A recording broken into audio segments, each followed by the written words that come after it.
just sailed through the entrance of the River Fal, and you can see on both shores these incredible fortifications that were built by Henry VIII.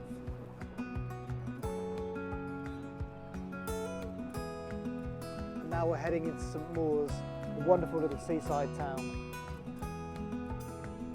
I'm spending the day exploring on my 23-foot lugger Bounty's End.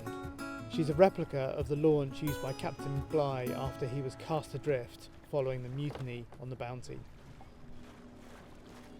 I'm really keen to just find out about this river and exactly the sorts of shipping that would have been right at the very heart, right at the very beginning of its maritime journey.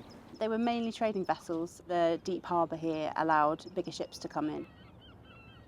It was a lot of privateering, smuggling happened, but a lot of goods were traded in and out of the port here. In the 1600s, the packet service was set up, which took mail from Falmouth to various parts across the empire and then brought return post back. So it was a very important link that Falmouth had to the rest of the world.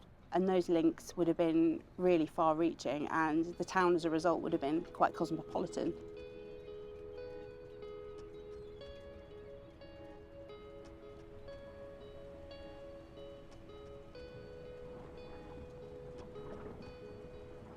Sailing up the River Fal to Truro on Bounty is such a real joy because boats like this would have been making this trip for hundreds of years.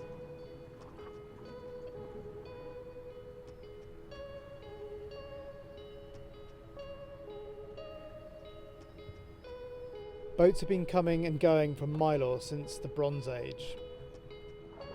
I'm here to take another wooden boat enthusiast for a sail.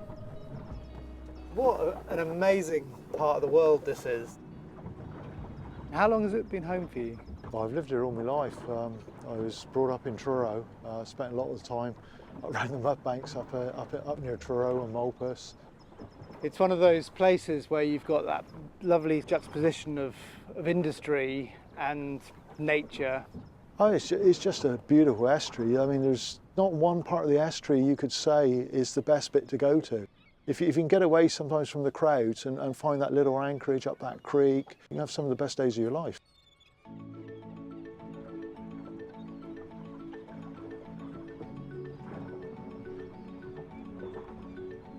The ferry's been here since the late 19th century. Today, more than 600 cars use it every day.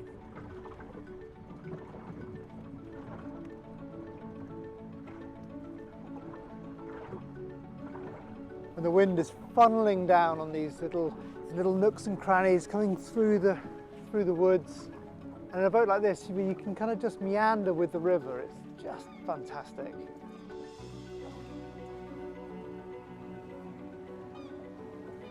What are amazing environments around here. You've got these sort of deep wooded areas. It's almost quite tropical looking. And then these sort of quite manicured, landscaped areas, which is tea. Amazing. Tea growing here on the River Fal. Incredible. Tea is everyone's favourite drink. We're a nation of tea drinkers, but never actually grown it ourselves. So I thought, why not? And then you start looking into it in lots of detail and discover that actually in about 1900 they did discover that you could grow tea in this particular part of Cornwall and didn't do it. So it took until 1999 before we planted the first bushes. We sold our first tea in November 2005 to Fortnum and Mason, and now we've planted over 26 miles of tea, and there's a peculiar little microclimate which is only about 150 acres, not frost free but with fog in the morning and acid soil, no salt wind, and really mimicking what you would find in Darjeeling in India, which is 6,000 feet up. That's the secret.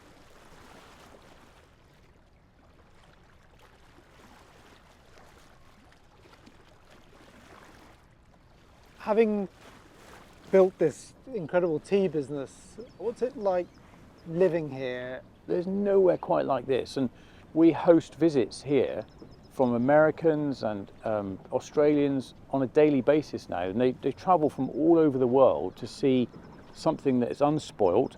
It's been in one family for 7 centuries. It's hard to even imagine that. And it's a piece of living England in Cornwall, and it's it's got so much history that relates to the rest of the world. You know, boats like this went off and did things from water like this, and it's the heart of what makes this country so amazing.